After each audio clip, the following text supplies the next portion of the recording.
Everybody's dealt with negative thoughts, whether it's anxiety, insecurities, or depression. Everybody's dealt with them one way or another. It makes everyday tasks harder, affects your relationship with people, and it just disrupts your life overall. According to the National Institute of Mental Health, roughly 1 in 5 US adults live with a mental illness. It's roughly 59 million people. And to put it in perspective, that would be like if I took the state of New York and the state of California, combined the two and said every person in that population lived with a mental illness. The question is why? Why do so many people, especially young people today, deal with these negative thoughts or feelings? Most people, especially today, tend to look for peace and comfort in things like friends, family, food, music, entertainment, sex, drugs, and alcohol. I would argue it's probably not wise to put your trust in any of these things. Family and friends are people just like you whose emotions go up and down every day. Things like listening to the same songs, eating the same food, watching different shows or movies, having sex every day, or doing drugs and drinking alcohol all only brings temporary comfort. There's no stability in any of these things because they're only meant for temporary pleasure. These things can be here today and gone tomorrow. There's an eternal God who is not and never will and never has changed. He'll meet you there in your pain and suffering, for he's not an unreachable God. He's the one who hears your cry and wants to comfort you in that. In Matthew chapter 11, verse 28 through 30, Jesus says, "Come to me, all you who are weary and burdened, and I will give you rest. Take my yoke upon you and learn from me, for I am gentle and humble in heart, and you will find rest for your souls. For my yoke is easy and my burden is light." The reality is, you and I are broken and flawed just like everyone else.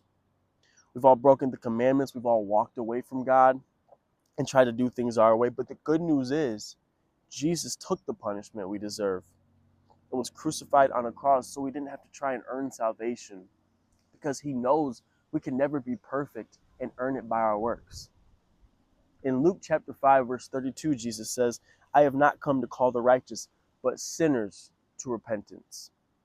Repentance comes from the Greek word metanoia, meaning change of mind. In the context of the Bible, what it's saying is turning away from my sin and turning towards God instead. God is an understanding God. He wants you to talk to him and put your trust in him completely, because he knows that's what's best for you spiritually, mentally, emotionally, and for your life as a whole. Jeremiah chapter 17, verse 7 through 8, it says, "But blessed is the one who trusts in the Lord, whose confidence is in him. They will be like a tree planted by the water that sends out its roots by the stream. It does not fear when heat comes. Its leaves are always green, it has no worries in a year of drought, and never fails to bear fruit." These are God's promises to you. He never has and never will go back on his word. He will always be the one who meets you at your lowest. There's a story that illustrates this very well. It's about a man who had a dream that he was walking along the beach, and as he was walking, he saw his life flash before his eyes. As he looked back on his life, he saw that there were 2 sets of footprints for every memory of his life. One was his, one was the Lord's. Then he noticed that during his hardest and most painful times in his life, there was only 1 set of footprints. So he turned to God and said, "Why would you leave me when I needed you most?" And the Lord replied to him and said, "Those were the moments I carried you." See, God is not ignorant. He knows you're only human and that you can only bear so much pain and carry so much weight.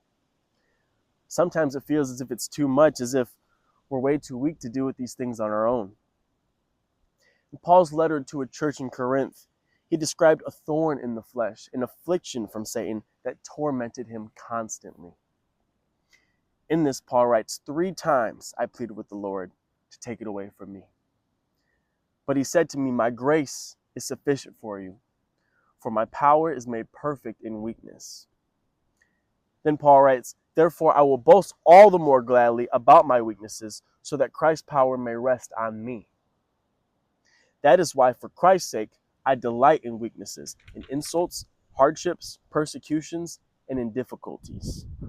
For when I am weak, then I am strong. Your weaknesses are not something that you should frown upon. They may hurt and bring insecurities, but God says His grace is sufficient for you. Now, it may not feel like that at times, but the Lord promises that it is, so you can rest assured in that. Whenever you feel weak or feel the pain of your insecurities, consider it a blessing. For it's in that very moment where God's power can be made perfect in that weakness of yours. Less of you, more of Him. Allow Him, His grace, and His power to take control of your mind. This way you don't have to keep on overthinking. You don't have to let those negative or anxious thoughts rule your mind, but you can let God, who promises grace, to rule it instead. Though your thoughts and feelings can feel very, very heavy and powerful at times, there's a God who created that mind. And He is much more powerful than any struggle you have in your mind. He will give you grace if you just allow Him to. If you struggle with anxiety, insecurities, or any troubling thoughts, I hope that you found this helpful and to put you at least in the right direction. If you need prayer, just leave a comment, or you can DM me on Instagram at officialbiblebuilt. Thank you for listening, and God bless.